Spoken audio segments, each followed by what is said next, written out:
How's it going, YouTube? Welcome to my channel. My name is Matt. Today I'm going to be going over the Matrix M4 Gas Blowback series.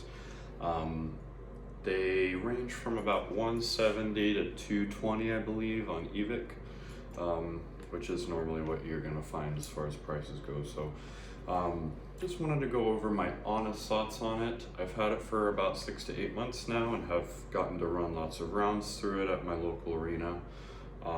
And outside of that, so just wanted to go over some of the pros and cons that I've found to be true with this rifle. So let's just start out with some of the basics. Polymer upper and lower receivers.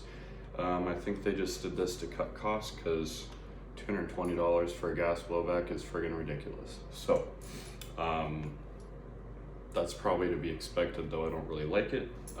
Cuts back on the durability and the overall realism of the gun, which for gas blowback is something you want. That's probably why you're buying it, right? So that's not ideal. Moving forward to the rail system, it's full metal assembly, nice and sturdy, feels real in your hands, so I like that. So one thing I don't love is the hop up. In order to access that, you're going to unscrew these two Allen keys, these two Allen keys, and these two Allen keys. Your handguard will slide right out and you'll see a big metal wheel there. That's your hop-up unit. It's not ideal. Basically, if you don't lock it all the way down, if you don't have your hop-up all the way down, your handguard's gonna be a little loose. Don't like that. That might just be mine, but I've had this problem since I got it out of the box, so that's not a good thing. I do like how consistent the hop-up is. It gives you a lot of accuracy if you do get it set right, but I don't want my handguard to be wobbling. That's just me. Moving back to the stock, it's a little flimsy, it's okay. It's not super tight to the buffer tube, but hasn't really given me many issues besides this guy. This is your thing you pull or you squeeze to extend or retract your stock. This came off after probably a month and a half, 2 months. Maybe it was my fault for not staying on top of keeping it tight, I don't know. But that's one thing. Now, on to some of the good things. The internals are very solid, full metal bolt assembly. So you know your internals are going to be solid. You're not going to be having consistency issues, having plastic parts break off. Had it for 6 months, haven't had any problems with the internals. Barrel's pretty accurate. When I get this thing zeroed in, I know that that's where the round's going to go, so I don't have to worry about accuracy, which I love. This is the 7-inch barrel, so more of the CQB version. It chronos between 340 and 350, so it's perfect for your local indoor range. For outdoor, you might want to go with the longer barrel. I think they go up to 16 inches, which is crazy. That's a long internal barrel. You're going to get a lot of velocity and accuracy out of that compared to this. So if you're an outdoor player, pick up one of those instead. But this is what I got to fit my play style. So that's about what it chronos at. However, the barrel is still pretty dang accurate, which I like. Let's go over the magazines really quick and then we'll get to a field strip. So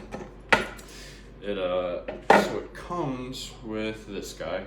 It's pretty hefty. It's probably a pound just by the magazine itself, which is nice for simulating the feel of a real steel mag full of rounds. So it comes with this one. It's pretty good. It holds 50 rounds, which I like, as opposed to 30, because with two 50-round magazines, you can make it through a CQB match a lot of times by just double tapping. That's what I do. So I can usually make it through with that. However, I would recommend this guy. It's the King Arms 56 round aftermarket magazine.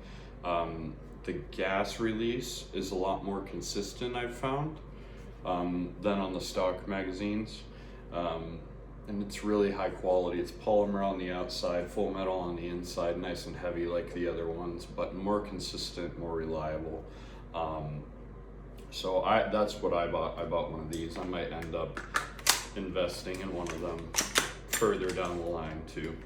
So basically how this works, I'll show you from the outside first, is you have your bolt open, and then when you fire your round, the bolt will release after every shot, bring the bolt back forward to load a new round, and then you can fire again.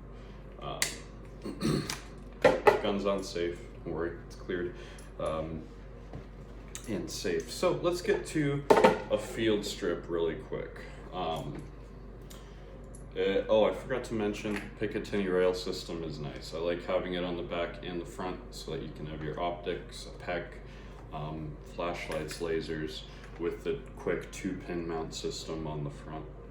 All right, so in order to strip this, what we are going to do is we are going to pull this pin right here, this guy, pull this pin back until it clicks, and then the upper just separates from the lower, just like that. We could also take off this other pin right here to separate it fully, but we're not going to do that today. Just going to show you the bolt assembly and the trigger system. So here's the bolt, just like your standard AR-15 bolt, pretty similar. Haven't really had any problems with it. It's pretty dang solid, minimal wear and tear as long as you keep it oiled up.